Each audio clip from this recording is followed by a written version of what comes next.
over here, baby.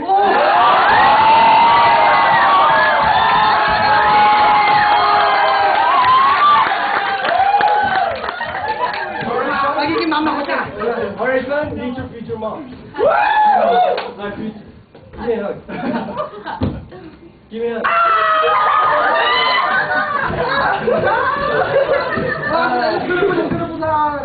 Ready na kayo, right? Hey, what's going on here? Teka.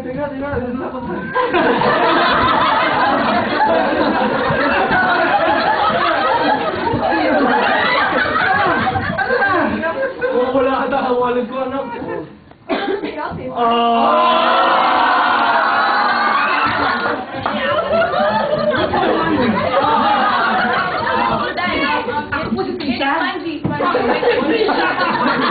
Thank you.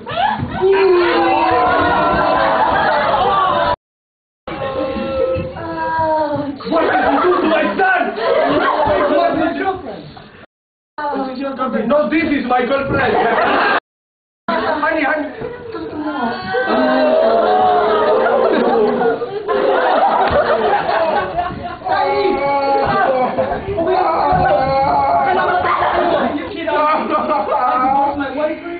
Why you divorced me from this woman? I can't believe you.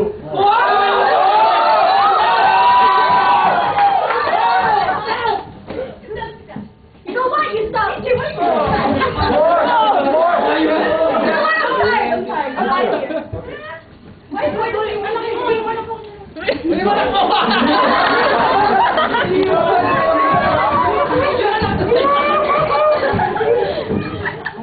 You don't know me?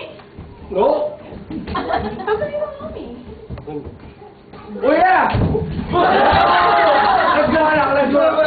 That's right. Come on.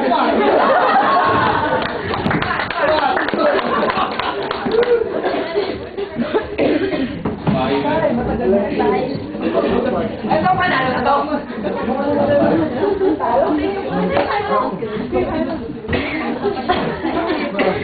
Maleta na.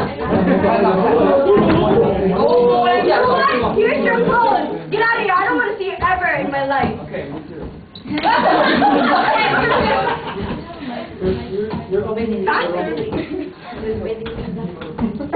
Here's the wedding ring.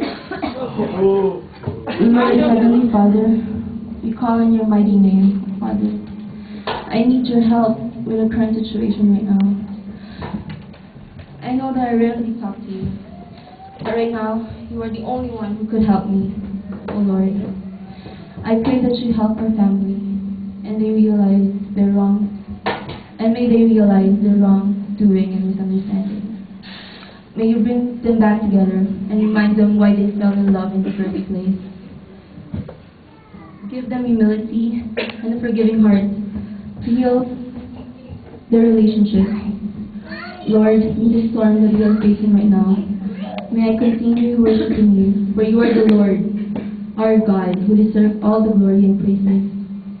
You are the Jehovah Rapha, who heals our mental and spiritual distress. Heal us, God, so that we can worship you together as a family. Amen. I'm coming back to the heart of worship.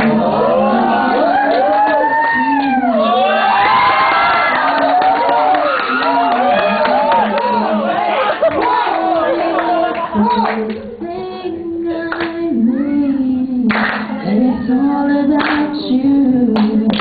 It's all about you, Jesus. Why?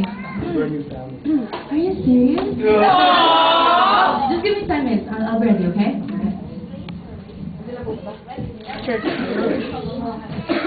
Sa kabila ng lahat, dahil po sa matinding panalangin sa aming Panginoon, tinulungan niya ang aming pamilya at ngayon kami ay nagbibigay buri bilang isang masayang pamilya.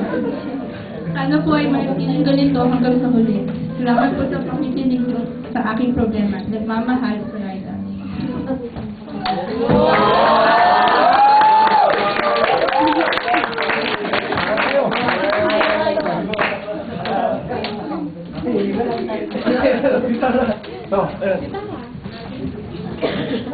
There's nothing wrong with it.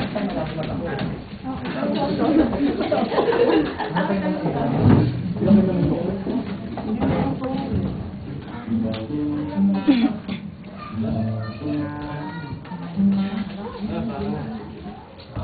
1, 2, 3, go.